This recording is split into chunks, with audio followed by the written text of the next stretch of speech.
Welcome to Practical Parapsychology.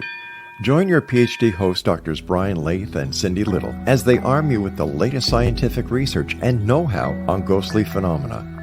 Brian is the lead author of the groundbreaking new book, Ghosted, Exploring the Haunting Reality of Paranormal Encounters, and Cindy is the proprietor of WacoGhost.com, a portal for professional investigations and public education on ghostly phenomena. Together, with their recurring guest, parapsychologist Dr. James Huren, they will take important steps with you to gain scientific answers about the nature of the paranormal experiences and the people who have them. For more information on practical parapsychology, visit their website at www.practicalparapsychology.com.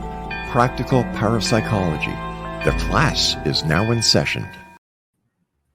Hello, everybody. Welcome to Practical Hey. Parapsychology. How you doing, Cindy? I'm doing well. How are you? I am doing okay. So again, hi, I'm Brian. This is Cindy, and we already did the hello bit. So today, guys, we're going to get into a little bit of nitty gritty and talk about the role of formally measuring a person's paranormal belief and what some of the research findings are in terms of, how people's paranormal belief relates to traits and other values, as well as maybe how it applies a little bit to ghost hunting. This is the first thing you need to know as we're talking about this stuff is that, measures have been developed, I'd say for the last 40 or 50 years in measuring formally, right, psychometric measures for actually assessing the degree of paranormal belief that a person has. But as Cindy is probably going to fight me a little bit, some of these findings are, shall we say, controversial. And I would also, kind of warn the listener up front that we may be poking a little bit, but there's a secret surprise ending near the end of the episode where we're going to explain some of these findings a little bit more in depth. Anything you want to add to this before we start rolling into some facts, figures, and details? I do not. I'm going to give you the floor on these measures because you're a whole heck of a lot more familiar with them than I am. But, I did a little bit of research and kind of what they're measuring. And yes, I'm not going to say anything until a little bit further into the show on my thoughts on how well these scales represent people that have had anomalous haunt type experiences. I'm a little skeptical. That's fair. And in fact, since we don't have Jim with us, I guess I'm again going to play the pseudo skeptic, right? In the sense of if Jim's not here, I'll do the hard hitting, dirty figures, and you guys can just pretend I'm him, and we'll work with it from there. So, without further ado, let's talk about the measure of paranormal belief. There have been several guys over the decades, but the one I'm most familiar with, and frankly the one that's most popular, was authored by a man named, I think it's Tubachik, right, in the late 80s, the Paranormal Belief Scale. And it originally had 7 subscales, and it has been used, I want to say, somewhere in maybe 60 to 100 peer-reviewed journal articles. It is a very popular measure for paranormal belief, both among mainstream scientists, parapsychologists, and, skeptical parapsychologists. Now, one of the things we want you guys to understand is conceptually with adding alien life forms to a paranormal belief scale. Right. And I would also say I don't think really traditional religious beliefs belong in a paranormal belief scale, which, thankfully, Jim, early on in his career, well, I should say earlier on in his career, in 2000, him and some colleagues applied what's called rash scaling to the paranormal belief scale. And the reason I'm bringing this up, guys, is because it restructured the scale because rash scaling is from modern test theory. Right. And I know I'm using a whole lot of technical terms right now. Bear with me. I'm trying to make this friendly. But the long and the short of it is it's a better mathematical procedure for seeing how items on a scale actually go together or don't go together. Right. So for those of you that aren't real familiar with psychometrics, we've brought it up a few times on the show.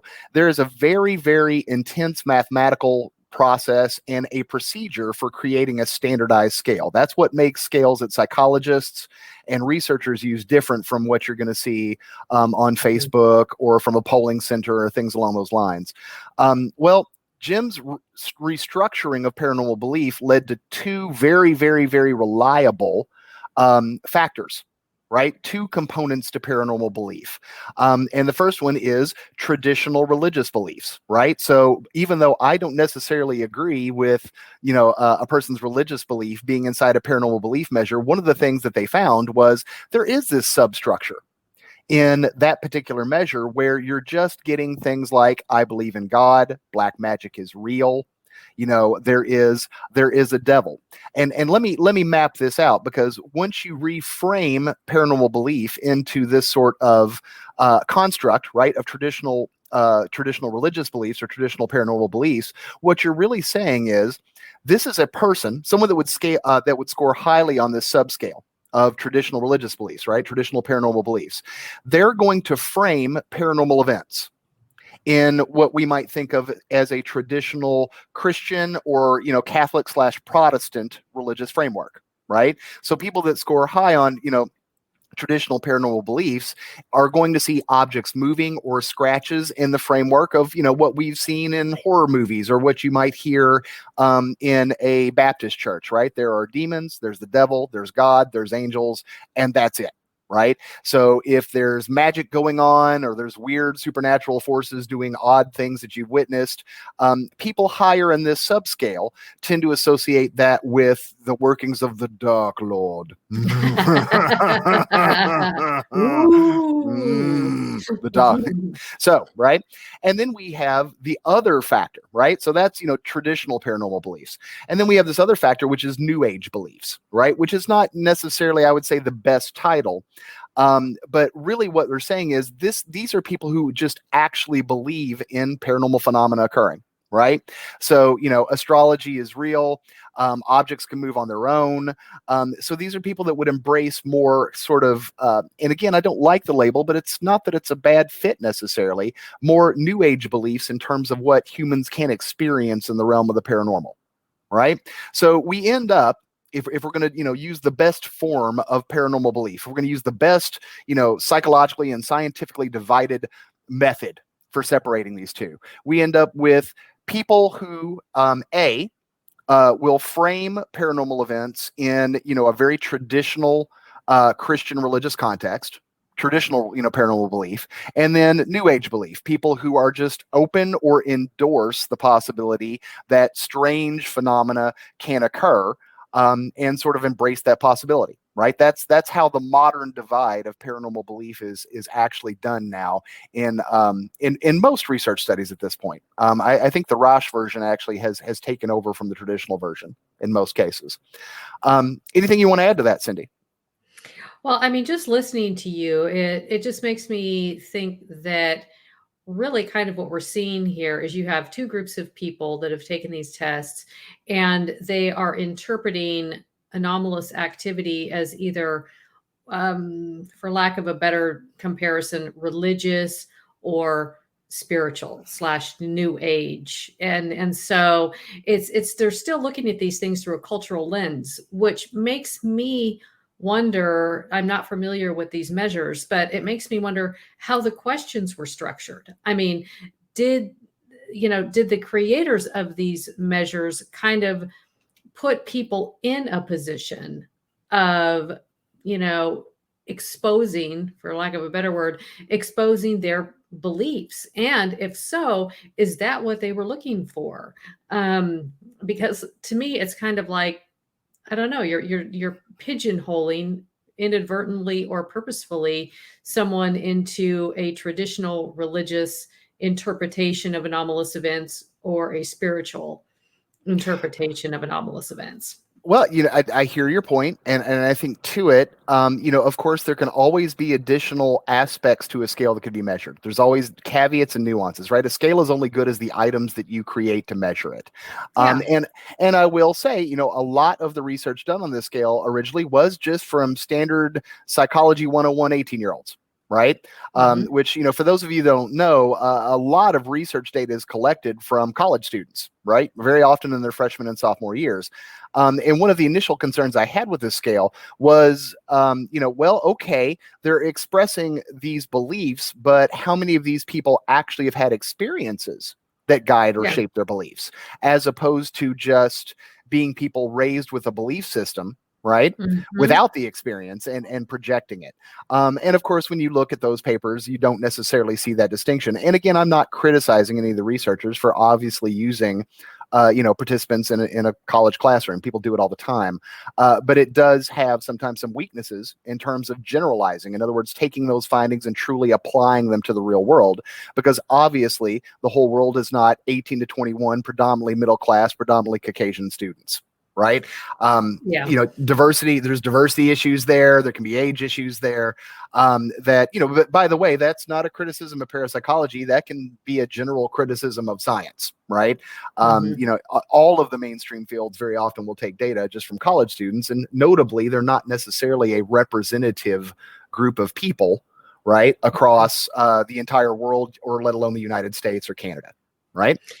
Yeah, and that's a really good point. And kind of to piggyback off of what you just said, yeah, it kind of makes me wonder if this paranormal belief scale is, given to college students who haven't had anomalous experiences, is it actually more of an accurate measure of their religious beliefs or of their new age beliefs when interpreting hypothetical paranormal events?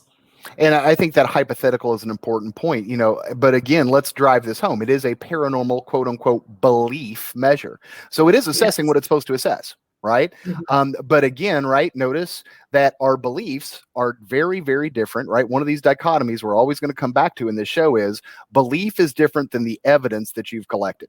Right? Yes. Belief is different than experience. And it is always this interaction of belief and experience that ends up creating the narrative of, the world that we live in for each of us, let alone a haunting experience or a ghost encounter or, a Bigfoot encounter, as the case may be.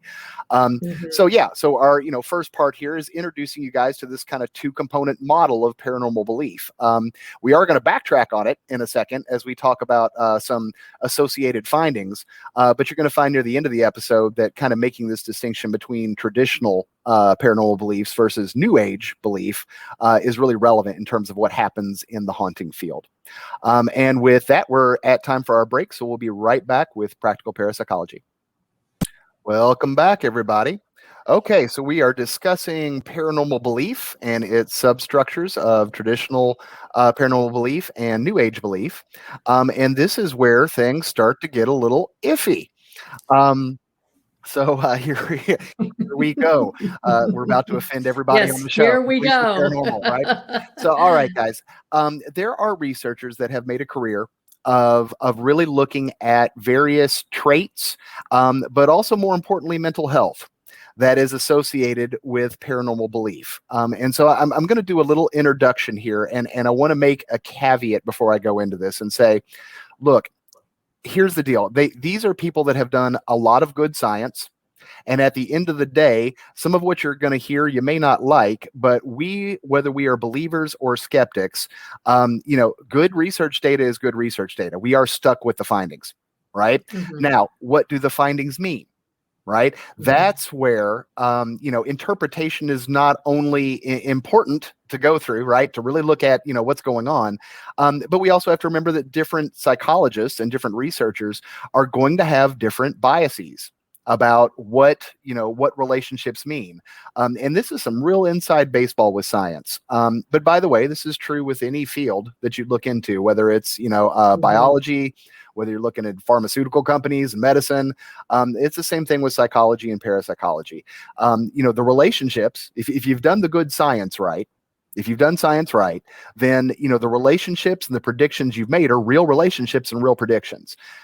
Where a lot of people get into the fight is what those predictions and relationships actually mean, right? Mm-hmm. So this is where we're going to go into this. That's my one caveat before we go into this. And like I said, we got a quick surprise for you at the end of the episode. But prominent researchers have kind of divided all of the findings with paranormal belief into what you would call the psychodynamics functions hypothesis, right? Because that's an easy thing to say. Psychodynamic functions hypothesis. Yeah, say that 5 times fast. and what's referred to as the cognitive deficits hypothesis, right? Mm-hmm. So here's the deal in a nutshell. there is a fair amount of research out there. And by fair amount, I mean a good 20, 30, 40 research articles by various authors who associate various aspects of mental illness with greater degrees of paranormal belief. Right.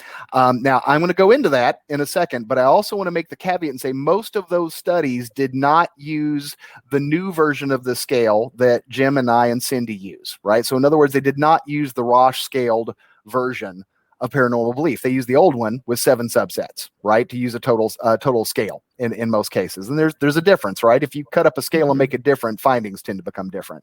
But the earlier work, mostly in the late 80s through the 90s and the early 2000s, I haven't seen as much of it because, frankly, super materialist skepticism is kind of been on the decline in the last decade and a half. Yay! Yay! Yeah, thank God, right? Yay! Yay! Not like you could ever make a solid philosophical claim for that stuff anyway, but hey, that's all right. Okay. But no, so we're looking at, when you start to look at older paranormal belief research, you see that it is associated with things like bipolar experience. It's associated with depression. It's associated with mania, right? And in some cases, magical ideation, right? Hypomania. And so what we're looking at is this whole bevy of relationships between paranormal belief and what we might call subclinical or clinical levels of what's known as mental illness, particularly in kind of the depression area, in the mania area possibility, right? So we're talking about, mild associations. And when I say that, I want to make this clear. These relationships are not large. If you were to break them down and turn them into percentage, you're looking at maybe anywhere between a 10 to 15% association, right, between paranormal belief and these, quote unquote, diagnosable features, diagnosable mental illness features. But, Cindy, what do you have to say about that before I add some more caveats to it? Well, the thing that really kind of jumps out at me here is, okay, yes, they're correlating or attempting to build a case for paranormal belief being associated with various mental illnesses. What I'd like to know is, did these researchers, were they purposefully looking for that? What were some of the other measures that they were correlating with paranormal belief? I mean, obviously, depression, anxiety, there's a bunch of them here. Schizotypy. I mean, is this what they were looking for? Were they giving people, Yes. were they giving subjects, okay, we're going to give you something on paranormal belief, and then we're going to give you a depression scale. And what I think would be a little more even-handed is if people would, maybe from this point forward, look at paranormal belief, but also shine the light on other things, perhaps creativity, intelligence, things that are a little more positive. I mean, it's kind of like you're going to find what you're looking for. And that's the impression I got. Well, okay. So you bring up a very powerful point. So let me address that in 3 points. Well, Okay. we'll say 2 and maybe a third. Yeah, you've talked to me for a long time. You know how this goes. I do. Well, first off, yes, in terms of science, guys, a very practical tip here is you can't control for things you don't measure. Right. So I used to make examples in class and say, if you're going to measure anxiety and depression, but you're not going to take down what gender the people are, right, what their sex is, you don't know if there's a difference between men and women because you didn't measure it. Right. That's a limit that is a very real limit of doing science. If you haven't taken measurements for it, you don't know what it's doing in your data and you don't know what it's doing in your findings. So to your point, Cindy, yeah, you're absolutely right. These people were looking for relationships with mental illness and paranormal belief.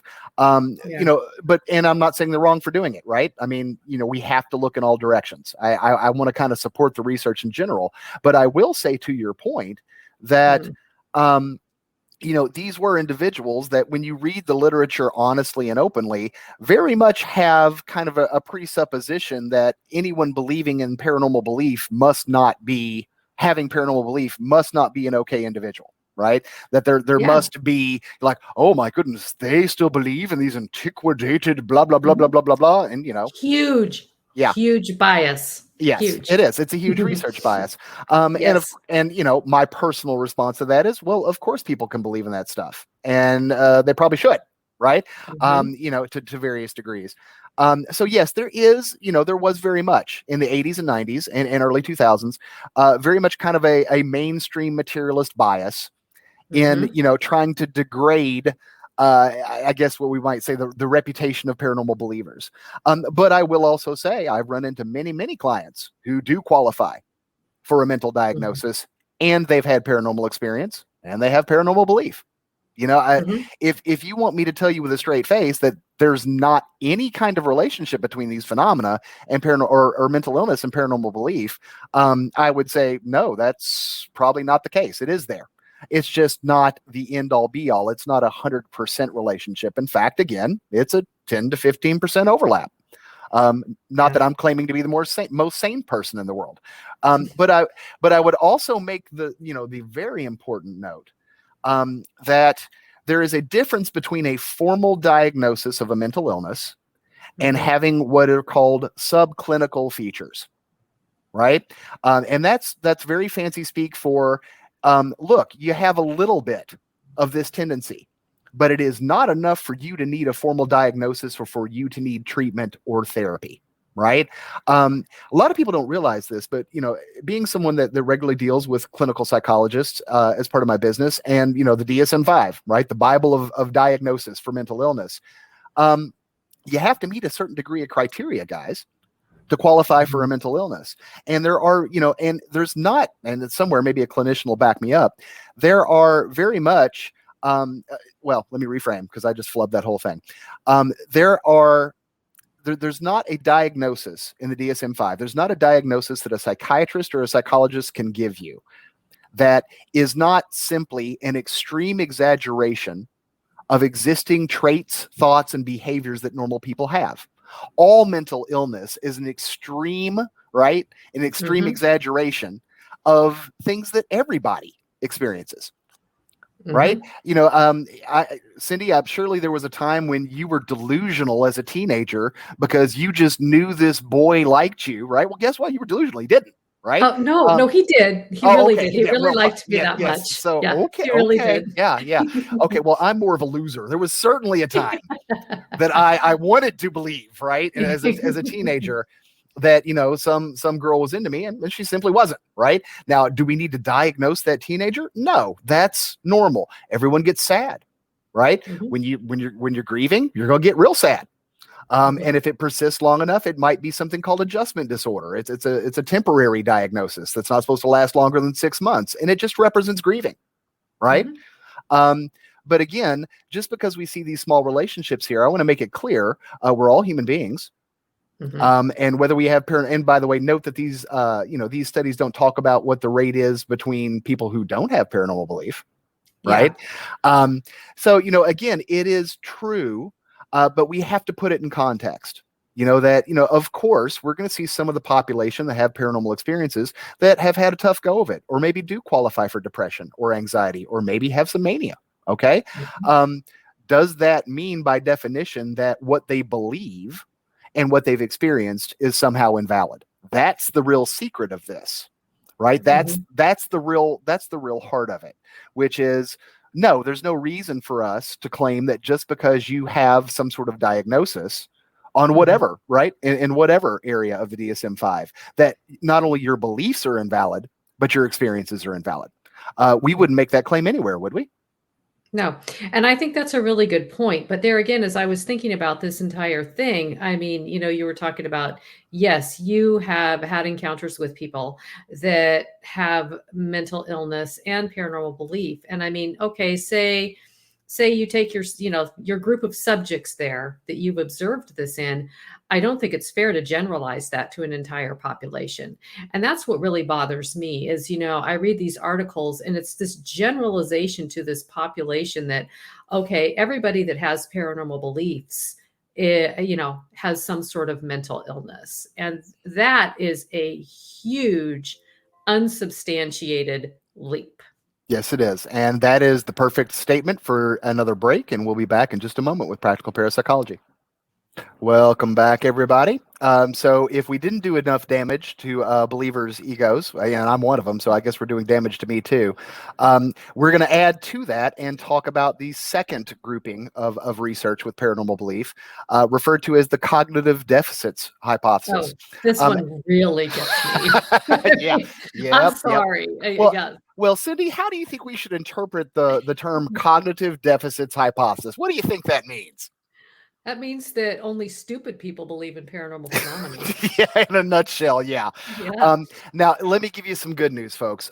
First of all, the research in this area, there have been several studies that have looked at different modes of thinking, right? Analytical thinking and IQ tests. Here's the good news: the relationships are not consistent. In fact, in that body of literature, it is some people will find positive relationships between analytical thinking and low paranormal belief versus intuitive thinking and paranormal belief, which is traditionally higher. Right. There's been, Ravens, matrices, intelligence tests applied to people with paranormal belief. Mhm. And here's what you need to know in the sum of these kind of findings. One, they're inconsistent.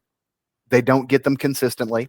And so, going back to our earlier discussion, you have to ask yourself, well, what was that sample like? Yes. Where did you get that sample? What was the breakdown of that sample? What Yeah. was their experience? What was, et cetera, et cetera. So, that's one way to possibly explain those findings, right?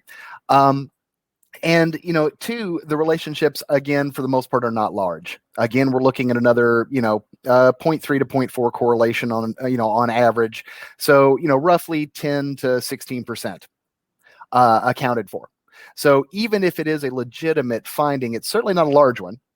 And it certainly doesn't apply to the bulk of all people who have paranormal belief. It's basically saying, if you want to get mathematical about it, that the higher your very high paranormal belief scores could add up to, or decrease, 10% on your IQ test.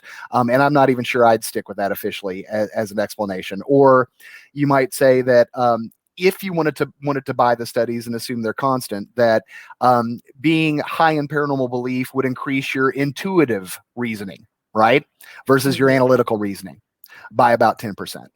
Mhm. And obviously, Cindy, you're just looking mad over there. So go ahead, go off, go for You it. know, well, I mean, like I said, there again, I'm not really as familiar with the body of literature that you are, as a lot more familiar with it. I'm just like, I'm frustrated about this. And this is really encouraging me to get more familiar with it because, yeah, I'm looking at it's like, what? Yeah, they mentioned the Raven intelligence tests or the matrices, and there are a lot of other intelligence tests. What did they control for? Did they control for religious belief? Did they control for ethnicity? Did they control for gender?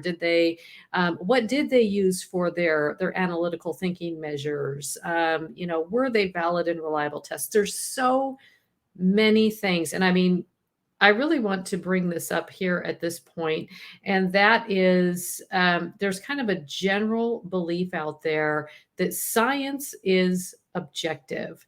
And when you read a scientific study, it is the objective truth.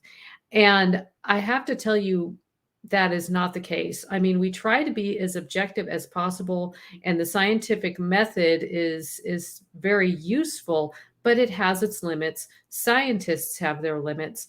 And if you really start getting into, well, how is this study designed? What measures were used? How were subjects gathered up for this? And how are you rationalizing a generalization to a population? And so I look at all of these things, and there's a lot more to it. And I mean, to what I'm seeing is this broad swath being painted of, hey, you believe in ghosts, you're an idiot.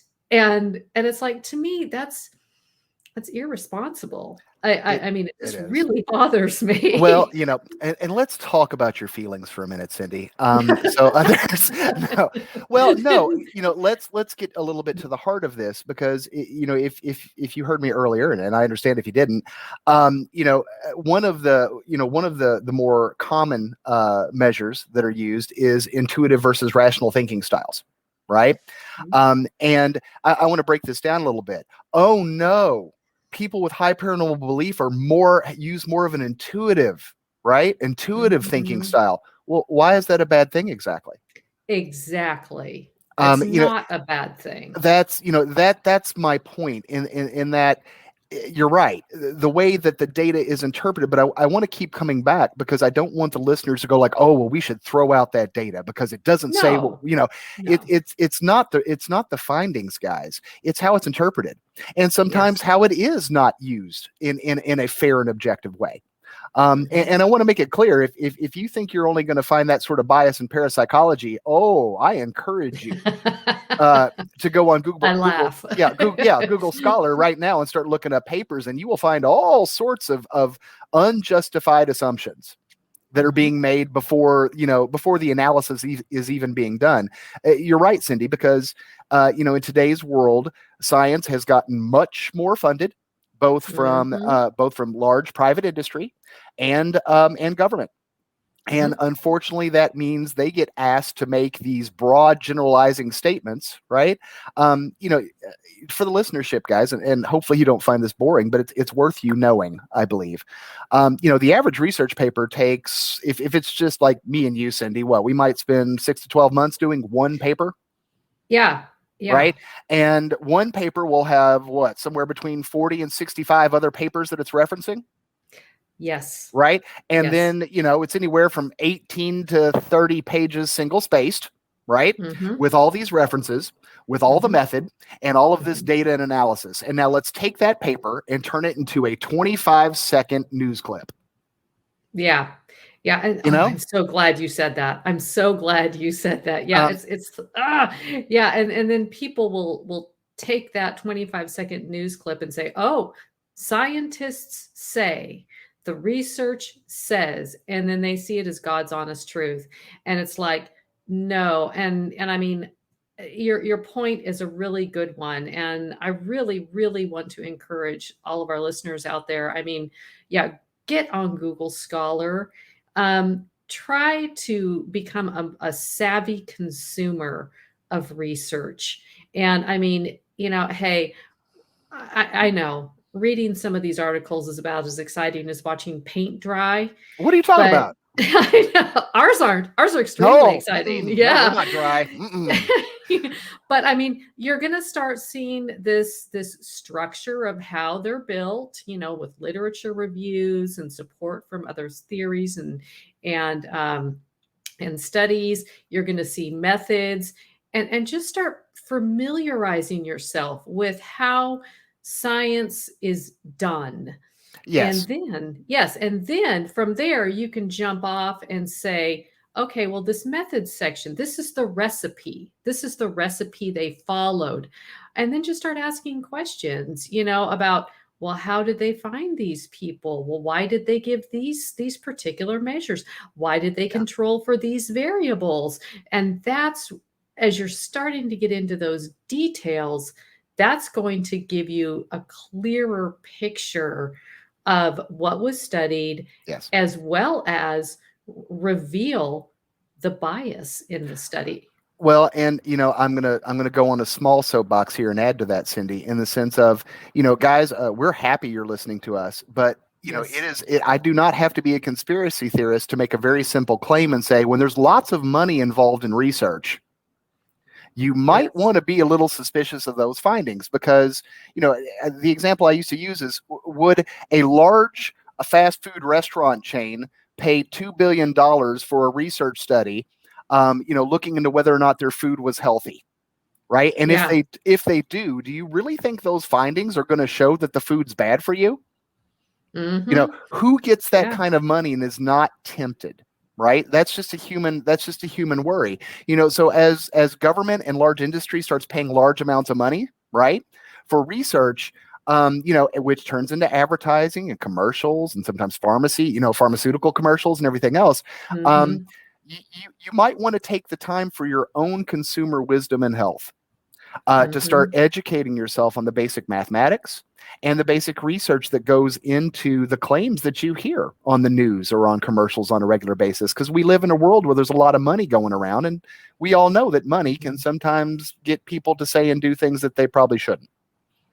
And that's an excellent point, because you do want to look into that side of it as well. It's like, yeah, who's signing the paychecks for all these scientists? Well, it's usually big corporations or the government. And it's like the people that hold the purse strings, they may want certain results. And that's always kind of this pressure that's put on researchers. Yep. And so you want to be, who funded this? That's another question to ask. Who funded this research? Because that's going to tell you a lot. Well, but I do want to back up and say, even though we've kind of gone off into, hey, as a citizen scientist, please educate yourself on science. It will save your maybe save your life and money. I got to be clear. We're not invalidating these studies, though, when we're talking about paranormal belief, right? No. They're legitimate studies. Maybe Cindy and I think that more things should have been looked at. Right. But at the end of the day, they're solid studies, and the findings are the findings. Right. Yes. To be clear, where we might take issue is how they were interpreted. Yes. So to that point, let me go ahead and hit you with a little bit of surprise. What Cindy is expressing is exactly how I felt when I first entered into parapsychology.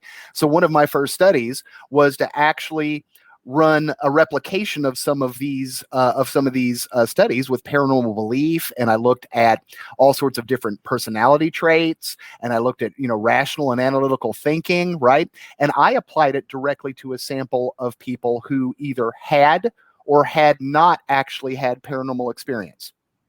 So in other words, I purposefully wanted to see if there were differences for the reasons that Cindy brought up, right? Well, okay, we have a bunch of people in a classroom that are going to take a paranormal belief scale. How many of them are just regurgitating belief versus how many people of them have actually had paranormal experience? And here's my, drum roll surprise. When we looked at the sample of people that had had haunting experiences, we found none of the relationships between them being either mentally ill or neurotic, or even really having differences in rational or in analytical or intuitive thinking styles. In other words, I made the whole paper based around the fact that haunters have been ignored. People that have had paranormal experiences, real experiences, right, have been ignored. And when you look at that group, guess what? They don't have those deficits. And actually, Jim Horan and I did a double study replication paper in 2019, and we put the same measures in plus some additional measures. And actually what we found is, again, when you're looking at paranormal experience, where, they're actually reporting what they've witnessed, so it's experience-based. You don't find any of the trait differences. You do find a small increase in intuitive thinking style, right? But none of the deficits seem evident for people that actually have haunting experiences. What we do know predicts haunting experience is having new age paranormal beliefs, right? So if you believe it can happen, people tend to report more of those experiences. But more powerful than paranormal belief itself was transliminality, right? So we know that people that have what we call that thin boundary structure, where the environment, the conscious, and the unconscious information tends to flow more freely between those three, that out of all of those traits, personality variables, thinking style, all of those did nothing, right? But transliminality most strongly predicted those paranormal beliefs, right? Or not, I'm sorry, paranormal experience. In conjunction with, right, new age beliefs, the beliefs that they could occur in the first place. So, I certainly am not as much of an expert as some of these other researchers in paranormal belief, but I can say that I've now run 3 samples, and I've run them with people that have had paranormal experiences, right? And these findings do not seem to hold when you apply them to that specific population of people. In other words, guess what, guys? If you've had paranormal experiences, these findings may not apply to you. How's that?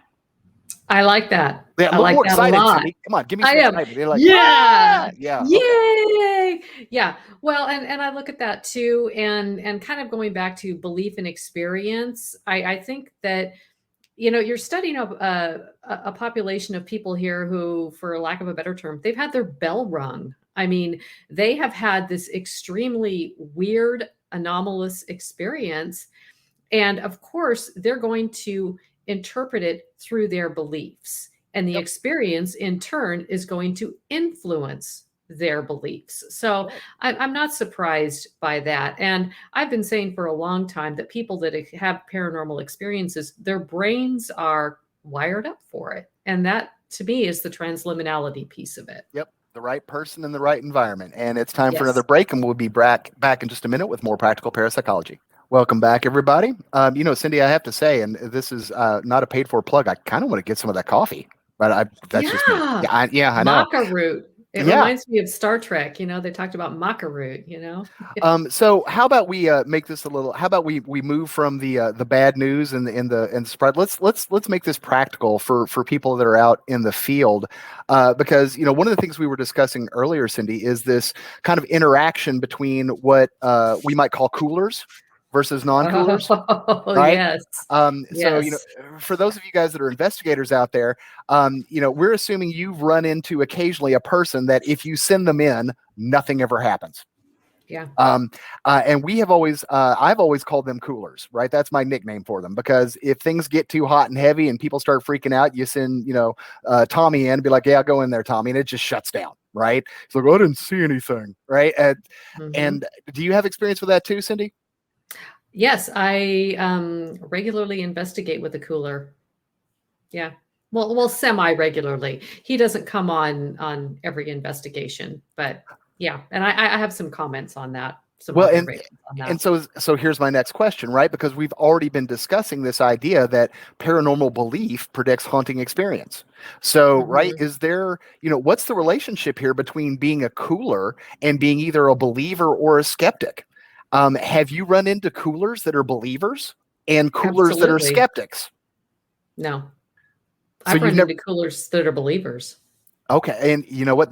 That's mostly my experience as well. But I haven't necessarily run into a cooler who is a full-blown skeptic. Me neither. In fact, most of the skeptics I've run into that I've gotten brave enough and they're open-minded enough to come to a place that has some active phenomena. There's been several instances where we've had people get a little freaked out because they've actually witnessed psychokinesis and they don't know what to do with it. So, one of the questions, and guys, just to be clear, we're kind of scientifically spitballing here because, and this might, honestly, this would be a fun study to do, looking into people that seem to tamp down phenomena or never witness phenomena and what is their paranormal belief. Right. And are we going to see differences in the kinds of phenomena they do and don't report as a function of them either being a believer and being a cooler? Thoughts about that? I don't know that it has anything really to do with belief, to be honest. I mean, the cooler experiences that I have had, I wonder if it has more to do with uneasiness, anxiety, fear. I ran across a study recently about sitter groups, where people are in Bachelor. Bachelor, in seances, and they were noticing that there were people that were very similar to coolers in these sitter groups that were inhibiting PK, and it's because they parsed it out that they were uneasy, because if they were prepped ahead of time to say, well, okay, you're going to go into this sitter group situation, but there's potential fraud, it seemed to kind of put them more at ease. And it's like, oh, well, then it's probably just fraudulent stuff that's going on. I just don't understand how the magician is pulling the strings. But that also opened them up for more genuine PK experiences. So I wonder if there's something going on similarly in these paranormal investigation situations, because I can tell you right now, the cooler that I have investigated with seems to get very uneasy, especially in like communication sessions. So I wonder if there's not this sense of fear. Now, I do not know if that's the case, if whether or not that would affect the environment and whether or not that would affect activity. But it almost to me kind of points in that direction. Well, off the bat, and I'm going to channel little Jim here. I've done some work with Jim where I was kind of supporting his research, where he's looking at, liminal landscapes and also looking at this idea of enchantment, right? With the idea that there are positive and negative states of enchantment. And of course, there's research out there that very clearly shows that there is this relationship between anxiety and being in this liminal landscape, which is this fancy word for some things are very hard to pin down in terms of what is this, right? It's not up, it's not down, it's not left, it's not right. I'm having trouble categorizing some features of what's going on in this landscape. They're hard to define. And that does create a certain amount of dis-ease, right? Distress. Now, here's the thing, though. You can go too far.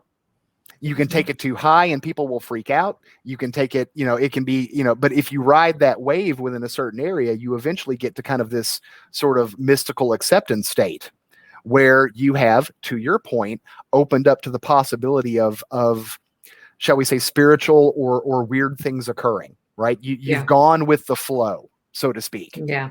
Into this weird space to have that full experience. And notably here, right? And there's not direct measures for it, but notably here, you would expect a person's resistance to go down, right? Their inhibition to events happening going down. But notably, as you said, if it's too much, if there's too much weirdness, if you get beyond their ambiguity tolerance, right? They're gonna shut it down. They're gonna shut down. To the point in terms of a real life story, we had a gentleman once with us who refused to follow our protocols on investigations, right? And being a diehard skeptic was like, well, I'm going to go up to this room and I'm going to do it by myself. I'm like, well, you're a grown man. All right, have fun. Go for it. Yeah. About 25 minutes later, came down white as a sheet, got in his car and went home. And when we looked at the footage, he evidently was laying on a bed with some beach balls that were famous for doing PK, and one of them just popped right past him. And he looked around. He turned white as a sheet. Too much. It was too much. And rather than confront that, out the door he went. So yeah, I guess there's we're almost kind of working out a study here. On a live show, but no, I suspect the answer to cooler, not cooler might be their tolerance for the unknown, their tolerance for ambiguity, and their comfortableness in dealing with things that aren't within what they accept as real or normal. Yeah, I think that should definitely be looked at. That would be a really, really interesting study. It's that whole thing, tolerance for ambiguity or cognitive dissonance. It's kind of like, how do I make sense of this weirdness? And some people are like, oh, wow, that's really cool. And others are like, I'm out of here. Well, in fairness, Jim's already done an anxiolytic model, right? It's actually in Ghosted. But you're right. We should try it out in the field. We should, find out a way to get people out in the field and to a putative haunted place, and see if they're willing to go with us, right? If we can, if we can get it ethically approved and we can get people to show up, see how they react to situations like that. We might get some cleaner answers, and also find out some contextual variables in terms of, where does the coolers come from, so to speak. So as a wrap up for today, what do you think we should be talking about with the listeners in terms of their paranormal belief and how they apply it to the investigation? Well, I don't want to be a snob, but I know, but I'd really like to hear from listeners who have had anomalous experiences. That sounds so snobbish, but it's kind of like, I'm just very interested in, if you've had an anomalous experience, a ghostly experience, I'd like to know how you interpreted that. Did you interpret it through how you interpreted that through the lens of your belief system, whatever that system is? And that's something that I would be really interested in. Okay. Well, I'm going to be the heavy here and say, again, guys, if you're doing investigations and your goal is just to have the experience of haunting, right? If you're going for the poops and giggles, Mhm. Don't worry about any of this. Go have fun, right? Be safe, Yes. do smart Yes. things, don't Don't trespass. trespass. Yeah. And if you're here in America, don't go in the Midwest into a field. You're going to get shot. Yeah. But go do your thing. But if you're interested in getting to the bottom of some of this stuff, if you're interested in being scientific, again, this is something I struggle with all the time. Everyone struggles with this all the time. You've got to put a block between what you believe versus the evidence that you've collected. Yes. Right. It's we know there's a relationship.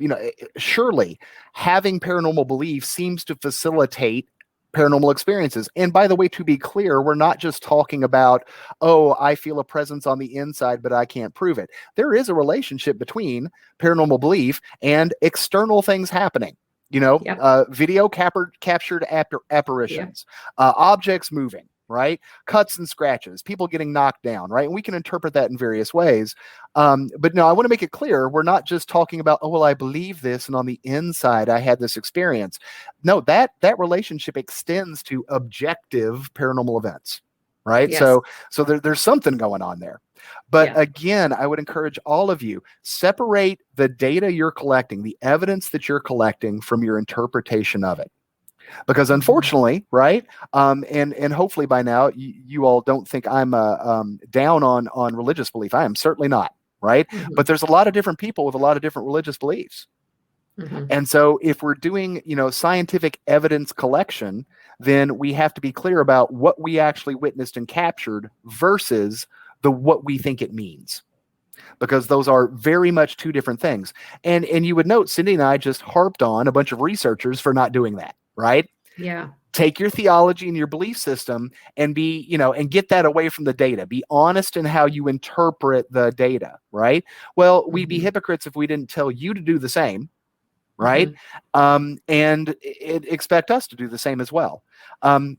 Because at the end of the day, when we start assuming that a glass moving is a demon or your dead grandpa, right? Or, Mhm. Cthulhu rising up from the underwater depths to, consume mankind, Yeah. which hopefully would be a little bit more spectacular than just a glass moving. Yeah. Yeah. Yeah. Like, good job, He Cthulhu. he was Um, thirsty. yeah. Like, I just came up for a sip. Um, Yeah. but, again, all of that is interpretation. And at the end of the day, and by the way, I Mhm. value faith, but, that becomes a he said, she said game. Mhm. Right. So, Cindy knows because she is a Buddhist that it was an angry ghost, right, that moved the Mhm. glass. I'm a Christian. I believe it's a demon. Well, how do we prove that? Yeah. Right. You really can't.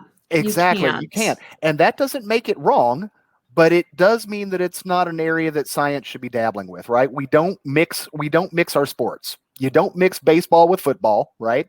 Mhm. And you don't mix theology with science. Mhm. Yeah. Because they're not incompatible, but you can't just randomly cross them over and be like, everything's fine now, right? Mhm. Science requires evidence, and it requires you to limit your interpretation as a function of the evidence that you have. Yes. Um, which we all commit that sin of to a certain extent. In fact, that's probably, I think, the greatest thing that scientists who are trying to really be objective are always struggling with, right? Trying to Mhm. be very clean and clear about what the data they've collected does and doesn't say. So, as kind of a wrap up, because we're running out of time, if any of you guys didn't like these findings, you can always just claim that the entire field is biased, right? Yeah. But of course, my response to that would be like, well, no, they collected good data on psychometric measures, so there's something to it. Yes. But yeah, guys, take home message for today when we're talking about paranormality is look at the evidence and then Mhm. look at the beliefs that came with the evidence. Yes. Separate the two, and make a habit of doing so, and you will find very quickly that the things become a lot more clear. Maybe a little bit less exciting, fairness, right? Mhm. Not quite as hooky spooky, but you do start seeing some honest patterns because you separated what you want to believe versus what the evidence says. Hard to Yes. do, but required if you're going to be a scientist. So on that note, any closing points, Cindy? No, about the only closing point that I have is that sit down and take a really hard, honest look at your beliefs, and especially in your beliefs as they relate to the paranormal. Um, because that way you're going to have a template that you can use when you go into these situations and you're collecting data, and you can say, oh yeah, hold on, my beliefs are getting in the way here or there. But yeah, we all have personal paradigms. Get to know your personal paradigm, get to know those things that you just take as a given. God exists. That's a given. Demons cause glasses to move across the bar. That's a given. So you really just need to do a lot of self-examination before you go into the field. And I agree with that 100%. So I thank everyone for listening to us today, and we'll see you next week on Practical Parapsychology. Have a good week, guys.